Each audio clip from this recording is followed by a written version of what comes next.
Today I'm willing to explain those winter soundness. It is a poem written by Robert Hayden in 1962.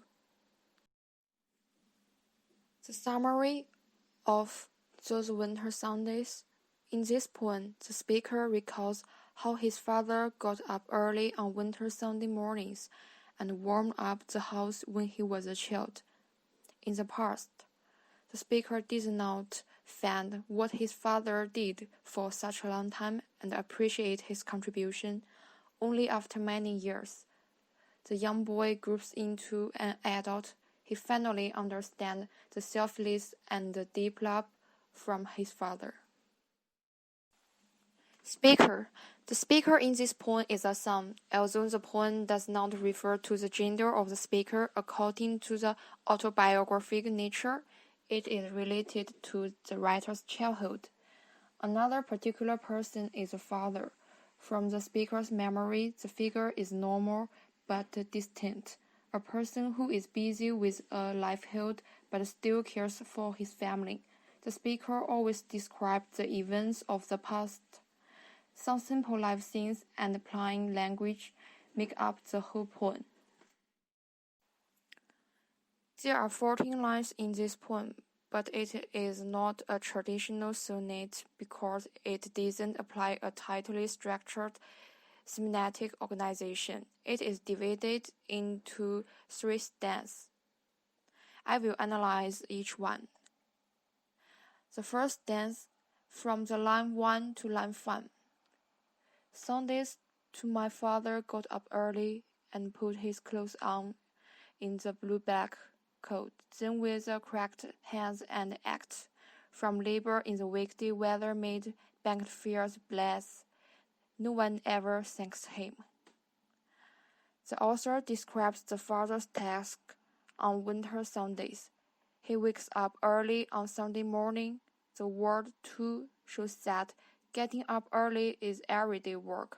He needs to work on weekdays and serve his son at weekends.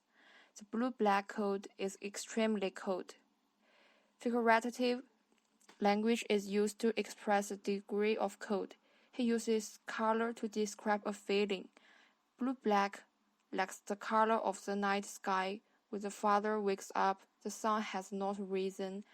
I could imagine the scenery. The tired father's assignment is to light a fire in the house. The last short sentences is the key in this stanza. Nobody ever said thank you to him and took it for granted or never noticed what he did. The second stanza is from the line 6 to line 9. I'd wake and hear the cold splattering breaking. When the rooms were warm, he'd call, and slowly I would rise and rise, fearing the chronic angers of that house. When the son wakes up, Cold has already left the house, but he tries to get dressed slowly and is afraid of encountering his father. Metaphor is used in this part. It makes a comparison between the sound of breaking and the cold. Readers understand that the feeling of cold is overpowering. However, the atmosphere in that house is worse than the cold. The anger and many kinds of negative emotions last for a long time. I guess the relationship between the father and the son is not humorous. Warmth can dispel the cold, but it cannot melt a heart. The third stanza is from the line 10 to line 14. Speaking indifferently to him, who had driven out the cold and polished my good shoes as well. What did I know of love's austere and lonely offices? Even though father drove out of the cold and polished the shoes for the speaker, the young boy didn't appreciate his contribution. The repeated 2 sentences, what did I know, stressed his regret. I knew nothing about love. It is not an easy work to be a father. Office represents that love likes a job, a responsibility, a duty. Now the son knows about how deep the parenting love is and apologizes for his slowness. The theme of the poem is stated directly. The final line strikes the theme straightforward. It is about love. Love is mature, but parenting love is selfless and difficult to get a payback. The father made a sacrifice for him, but no one thanks him. The unequal pay is voluntary and unremarkable. This small but endless text of love, even though it might not be clearly expressed in words, but can be seen through the behaviors.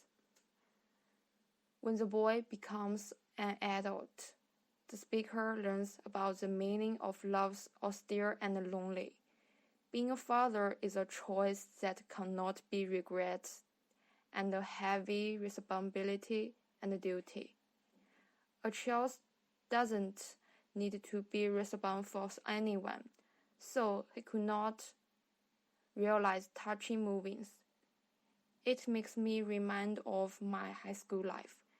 In each morning, my mother prepared breakfast for me and called me to get up. At that time, I didn't notice the importance of my mother, but when I needed to set my own alarm and prepare for my breakfast when I go to university, I know how hard for her to stick it for the whole 3 years. As for the speaker, he had the same feelings. The father gets up early in order to light a fire and bring warmth to the house, but gets no return. The poem is looking back to the past and shows appreciation sincerely. It is never too late to love your parents. There is an old saying I like. The tree wants to remain quiet, but the wind will not stop. The son wants to serve his parents, but they are no longer there. So, to love the people around you. When I do the first reading, the poem leaves a deep impression. We may conflict with our family members, just as the son in this poem avoids contact with his father. But the close blood relationships makes us willing to hug each other tightly to give reflection and relief. Sometimes people would ignore someone who cares for us and take daily lives for granted. I learned a lesson from studying the poem. The love could be expressed indirectly as the air that you must breathe at any time.